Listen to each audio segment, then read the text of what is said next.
ಇವತ್ತಿನ ಜೈಲ್ ಭೇಟಿ ಏನಿದೆ? ಅಲ್ಲ, ಯೂಶ್ವಲಿ ನಾವು ಜೈಲ್ಗಳನ್ನು ವಿಸಿಟ್ ಮಾಡ್ತೀವಿ.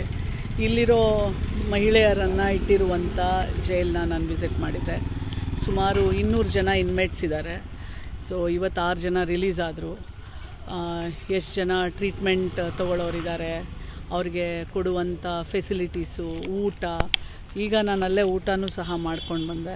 ಅಂದರೆ ಅವರಿಗೆ ಕೊಡುವಂಥ ಊಟನೇ ನಾನು ಊಟ ಮಾಡಿದೆ. ಮತ್ತು ಅವ್ರು ಸ್ಟೋರ್ ಮಾಡಿರೋ ಪ್ರತಿಯೊಂದು, ಅವ್ರಿಗೆ ಕೊಡುವಂಥ ಸಾಬೂನು, ಪೇಸ್ಟು, ಅವರು ಸ್ಟೋರ್ ಮಾಡಿರೋಂಥ ಊಟ, ಧಾನ್ಯಗಳು ಪ್ರತಿಯೊಂದು. ಮತ್ತು ಅಲ್ಲಿರೋರು ಎಷ್ಟೋ ಜನರಿಗೆ ಪಬ್ಲಿಕ್ ಪ್ರಾಸಿಕ್ಯೂಟ್ರ್ ಕೊಟ್ಟಿರ್ತಾರೆ. ಕರೆಕ್ಟಾಗಿ ಇದೆಯೋ ಇಲ್ವೋ, ಅವ್ರ ಕಡೆ ಹೋರಾಟ ಮಾಡೋರು ಕರೆಕ್ಟಾಗಿರಬೇಕು, ಇಲ್ಲದೇ ಇದ್ದರೆ ನಾವು ಚೇಂಜ್ ಮಾಡಬೇಕು. ಎಷ್ಟೋ ಜನಕ್ಕೆ ಸೆಕ್ಯೂರಿಟಿ ಅಂದರೆ ಶ್ಯೂರಿಟಿ ಕೊಡೋ ಫಂಡ್ ಇಲ್ಲದೆ ಬೇಲ್ ಆಗಿದೆ ಅಥವಾ ಅಕ್ವಿಟ್ ಆಗಿದ್ದಾರೆ, ಆದರೆ ದುಡ್ಡು ಕಟ್ಟಲಾರ್ದೇ ಎಷ್ಟೋ ಜನ ಒಳಗಡೆ ಇದ್ದಾರೆ.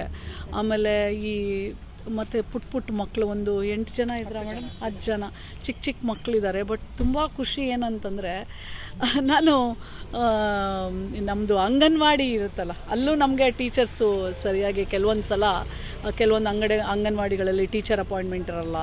ಬಟ್ ನಾನು ಇಲ್ಲಿ ನೋಡಿದಾಗ ಇಲ್ಲಿ 3-4 ಜನ ಟೀಚರ್ಸ್ ಇದ್ದಾರೆ. ಆ ಮಕ್ಕಳಿಗೆ ಹೇಳ್ಕೊಡ್ತಾ ಇದ್ದಿದ್ರಿ. ಆ ಮಕ್ಕಳು ನನ್ನ ಜೊತೆ ಇಂಗ್ಲೀಷು, ಕನ್ನಡ, ಅದು ಸೌತ್ ಆಫ್ರಿಕನ್ನು, ನೈಜೀರಿಯನ್ಸು ಎಲ್ಲ ಇದ್ದಾರೆ. ಆ ಮಕ್ಕಳೆಲ್ಲ ಕನ್ನಡ ಹಾಡು, ಆ ಇಂಗ್ಲೀಷು ರೈಮ್ ಅದೆಲ್ಲ ನೋಡಿದಾಗ ಒಂಥರ ಖುಷಿನೂ ಅನಿಸುತ್ತೆ. ಮಕ್ಕಳಿಗೆ ಇಲ್ಲಿ 6 ಇಯರ್ಸ್ ತನಕ ಮಕ್ಕಳನ್ನ ಇಟ್ಕೊಳ್ತಾರೆ. 10 ಜನ ಮಕ್ಕಳಿದ್ದಾರೆ. ಮತ್ತು ನಮ್ಮ ಕರ್ನಾಟಕದವ್ರೂ ಭಾಳಷ್ಟು ಜನ ಇದ್ದಾರೆ. ನಿಮ್ಗೆ ಗೊತ್ತಿರುತ್ತೆ, ನೀವು ಹೋಗಿದ ತಕ್ಷಣ ಅವರು ಕಣ್ಣಲ್ಲಿ ನೀರು, ಭಾವನಾತ್ಮಕವಾಗಿ ಜೈಲೊಳಗಿದ್ದವರು ಹೇಗೆ ಅಂತ ನಿಮಗೆ ಗೊತ್ತಿರುತ್ತೆ. ಅವರನ್ನು ತಪ್ಪಿಕೊಂಡ್ರೆ ಸಾಕು, ಅಳ್ತಾ ಇರ್ತಾರೆ.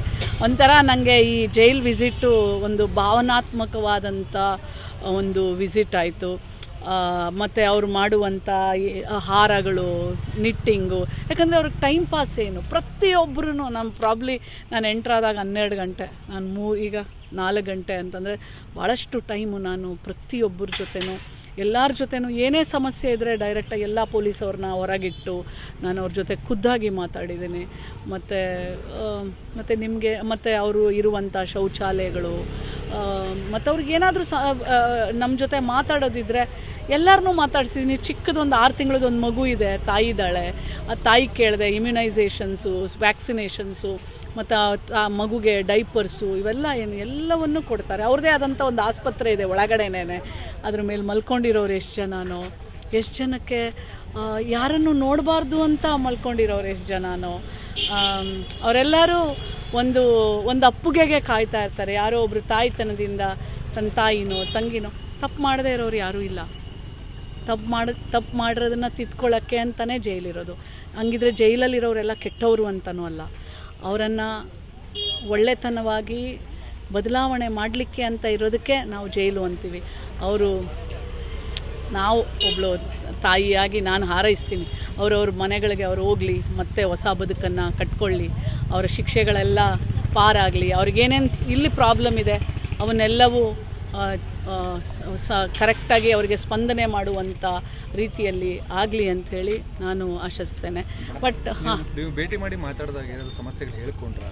ಅಂದರೆ ಜೈಲು ಒಳಗಡೆ ಈ ಥರದ್ದು ಆ್ಯಕ್ಚುಲಿ ನೀವು ಹೊರಗಡೆ ಇರ್ತೀರಾ, ನೀವು ಅಲ್ಲಿ ಒಳಗಡೆ ಹೋದಾಗ ನಿಮ್ಗೆ ನಿಜವಾಗ್ಲೂ ಗೊತ್ತಾಗುತ್ತೆ ಎಷ್ಟು ಶ್ರಮ ಇದೆ. ಈವನ್ ಜೈಲ್ ಅಧಿಕಾರಿಗಳದ್ದು ಅಷ್ಟೊಂದೆಲ್ಲ ಕಾಪಾಡಲಿಕ್ಕೆ, ಸ್ವಚ್ಛತೆಯಿಂದ ಹಿಡ್ಕೊಂಡು. ಅವ್ರು ಹೇಳಿದ್ದು ನನಗೆ ಒಂದೇ ಸಮಸ್ಯೆ, ಅವ್ರು ಹೇಳಿದ್ದು ಸೊಳ್ಳೆ. ತುಂಬ ಸೊಳ್ಳೆ ಇದೆ ರಾತ್ರಿಯೆಲ್ಲ. ಆಮೇಲೆ ನಮಗೆ ಈ ಜೈಲ್ ಅಧಿಕಾರಿಗಳಿರ್ತಾರಲ್ಲ, ಅಂದರೆ ಎಲ್ಲ ಜೈಲರ್ಸ್ನ ನೋಡ್ಕೊಳ್ಳೋಕೆ ನಮ್ಮ ಪೊಲೀಸ್ ಇರುತ್ತಲ್ಲ, ಅವರ ಸಮಸ್ಯೆನೂ 78 ಜನ ಹೆಣ್ಮಕ್ಳಿದ್ದಾರೆ. ಸೊ ಅವ್ರನ್ನೂ ಸಹ ನಾನು ಮಾತಾಡಬೇಕಾದ್ರೆ ಅವ್ರದ್ದು ಸ್ವಲ್ಪ ಕೆಲವೊಂದು ಸಮಸ್ಯೆಗಳಿತ್ತು. ಅಂದರೆ ರಾತ್ರಿ 10 ಗಂಟೆಗೆ ಶಿಫ್ಟ್ ಮುಗಿಯುತ್ತೆ, ಅಲ್ಲಿಂದ ಇಲ್ಲಿ 2 ಕಿಲೋಮೀಟ್ರಿಗೆ ಬಸ್ ಬಂದು 11 ಗಂಟೆಗೆ ಮೆಟ್ರೋ ಹಿಡ್ಕೊಂಡು 12 ಗಂಟೆಗೆ ಮನೆಗೆ ಹೋಗಿ ಅದರಲ್ಲಿ ಬಸ್ರಿದೀರಿದ್ದಾರೆ. ಅವ್ರದ್ದು ಕೆಲವಾರು ವಿಚಾರಗಳಿದ್ವು, ಅದನ್ನು ಸಹ ನಾನು. ಮತ್ತು ಈ ಶ್ಯೂರಿಟಿ ಏನು ಸಿಗದೆ ಹೋಗಿ ಇಲ್ಲೇ ಉಳ್ಕೊಂಡಿದ್ದಾರೆ. ಎಸ್ಪೆಷಲಿ ಹೊರಗಡೆ ದೇಶದವ್ರಿಗೆ ಸ್ವಲ್ಪ ಶ್ಯೂರಿಟಿ ಜಾಸ್ತಿ ಇದೆ. ಹಂಗನ್ಬಿಟ್ಟು ನಾವು ಇಟ್ಕೊಳಕ್ಕಾಗತ್ತಾ? ಅದಕ್ಕೇನಾದರೂ ನಾವು ಮಾಡಲೇಬೇಕಲ್ಲ.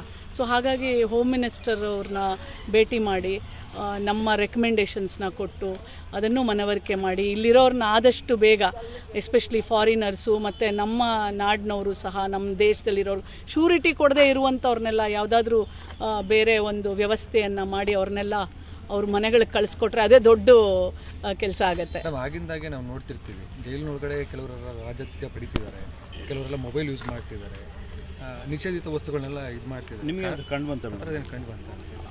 ನಾವು ಬರೀ ಕೇಳ್ತೀವಷ್ಟೇ.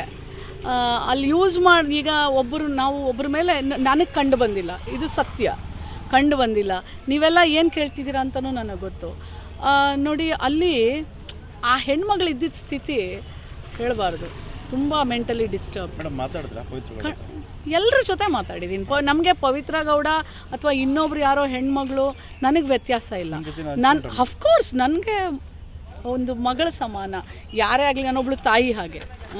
ಸೊ ನಾನು ಹೇಳಿದ್ನಲ್ಲ, ತಪ್ಪು ಮಾಡಿದ್ದಾರೆ ಅಂತಂದ ತಕ್ಷಣ ನೀವು ತಪ್ಪು ಮಾಡಿಲ್ವಾ ಅಂದರೆ ಜೈಲಲ್ಲಿರೋರೆಲ್ಲ ಕೆಟ್ಟವರು ಅಂತಲ್ಲ. ಇಲ್ಲಿ ಬಂದಿರೋದು ಅವರು ಕಾನೂನು ಪ್ರಕಾರ ಅವ್ರಿಗೆ ಏನೇನಾಗುತ್ತೆ ಅದು ಆಗತ್ತೆ. ಆದರೆ ಇಲ್ಲಿ ನನಗನ್ಸಿದ್ದು ಮಹಿಳೆಯರು ತುಂಬ ಭಾವನಾತ್ಮಕ ಜೀವಿ. ಸೊ ಹಾಗಾಗಿ ಅವ್ರಿಗೆ ಏನೆಲ್ಲ ಕಾನೂನು ನೆರವು ಸಿಗಲಿ, ಅವರು ಹೊರಗೆ ಎಲ್ಲರೂ ಬರುವಂಥದ್ದು. ಎಲ್ರಿಗೂ ಲೈಫ್ ಪ್ರಿಸನ್ಮೆಂಟು 14 years ಇರುತ್ತೆ. ಅದರಲ್ಲಿ ಹೆಣ್ಮಕ್ಳಿಗೆ ಇದೆಲ್ಲ ಕನ್ಸೆಷನ್ ಹೋಗೋ 10 ವರ್ಷ ಇರುತ್ತೆ. ಅಂಥವರೆಲ್ಲ ಹೋಗಲಿ. ಬರೀ ಪವಿತ್ರ ಗೌಡನೇ ಅಲ್ಲ, ಎಲ್ಲರೂ ನನಗೆ ಒಂದೇ. ಅಲ್ಲಿ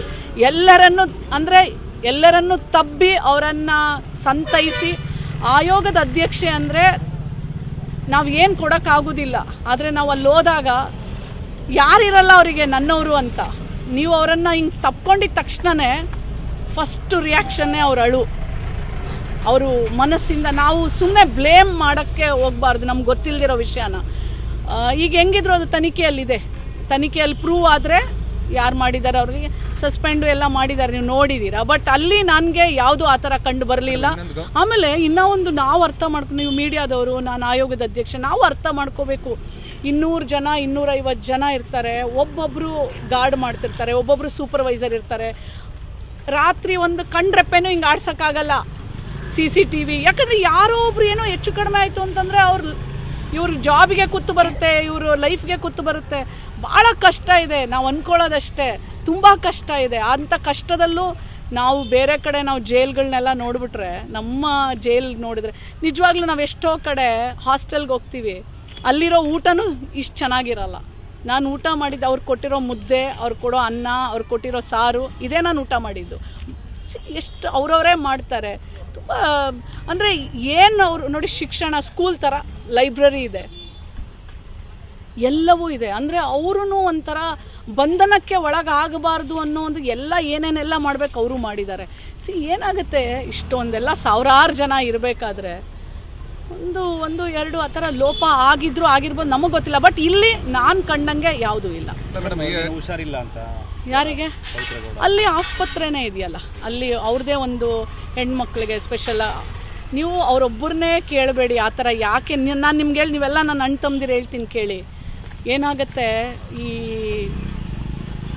ಅವರು ಒಂದಕ್ಕೆ ಪನಿಷ್ಮೆಂಟ್, ಈಗ ಒಳಗೆ ಹೋಗಿರ್ತಾರೆ. ನಾವು ಈ ಥರ ಎಲ್ಲ ನಾವು ಮಾಧ್ಯಮದಲ್ಲಿ ಸುಳ್ಳು ನಿಜನೋ ನಮಗೆ ಗೊತ್ತಿರಲ್ಲ, ಅದನ್ನೆಲ್ಲ ಮಾಡ್ತೀವಲ್ಲ, ಅದು ಇನ್ನೂ ಮಾನಸಿಕವಾಗಿ ಅವರನ್ನು ಕೊಂದಾಕ್ಬಿಡುತ್ತೆ. ನಾವು ಮಾಡಬಾರ್ದು. ನಿಜವಾಗ್ಲೂ ನಾನು ಹೇಳೋ ಪ್ರಕಾರ